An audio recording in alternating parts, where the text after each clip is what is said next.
যে সমস্ত ভক্তরা দিনরাত বলে মোল্লারা এদেশ ছেড়ে চলে যা, ভারত স্বাধীনে মোল্লাদের কোনো অবদান নেই, সেই সমস্ত ভক্তদের মোল্লাদের কয়েকটা অবদানের কথা বলি। ভারত স্বাধীনের অধিনায়ক নেতাজিকে যখন ব্রিটিশরা গুলি করেছিল, তখন পিঠে গুলি খেয়ে নেতাজিকে কিন্তু প্রাণে বাঁচিয়েছিল এই মোল্লাদেরই একজন কর্নেল নিজামউদ্দিন। জয় হিন্দ বা ভারতের জয় হোক স্লোগানটি তৈরি করেছিল কিন্তু আজাদ হিন্দ ফৌজের মেজর আবিদ হাসান সারফরানি এই মোল্লাদেরই একজন।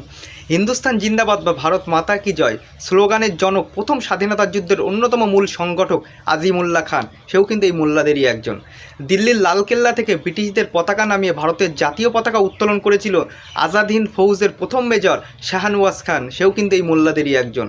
নেতাজির আজাদ হিন্দ বাহিনীর জন্য 1944 সালে একাই 1 কোটি টাকা দান করেছিলেন আব্দুল হাবিব ইউসুফ মারফানি, সেও কিন্তু এই মোল্লাদেরই একজন। এছাড়াও হাজার হাজার আলেম ও উলামা কিন্তু এই দেশ স্বাধীনের জন্য কিন্তু প্রাণ দিয়েছিলেন। তাদের মধ্যে কয়েকজন উল্লেখযোগ্য ব্যক্তিত্ব হল আশফাকুল্লাহ খান, টিপু সুলতান, মৌলানা আবুল কালাম আজাদ খান, আব্দুল গাফফার খান, বাহাদুর শাহ জাফর, মৌলভী আহমদুল্লাহ সাহেব, মৌলানা মাহমুদ হাসান সাহেব, ফুরফুরার পীর আবু বকর, এরকম কিন্তু হাজার হাজার ব্যক্তিত্ব আছেন।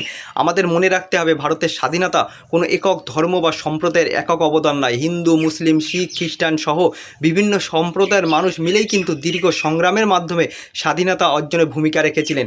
আর আমাদের ইসলাম আমাদের শেখায়, যে দেশ আমাদের আশ্রয় দিয়েছে, যে মাটিতে আমরা জন্মেছি, সেই দেশে শান্তি ও কল্যাণের জন্য কাজ করা আমাদের দায়িত্ব। আর এই দেশকে ভালোবাসা আমাদের ইমানের অঙ্গ।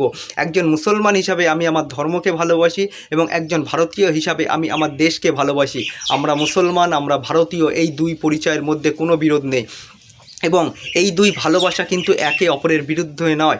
তাই ভক্তদের আগেও বলেছি, এখনও বলছি, আমরা এই দেশে জন্মগ্রহণ করেছি, আমরা এই দেশেই মৃত্যুবরণ করব। আর যতদিন বাঁচব এই দেশকে ভালোবেসে যাব। জয় হিন্দ।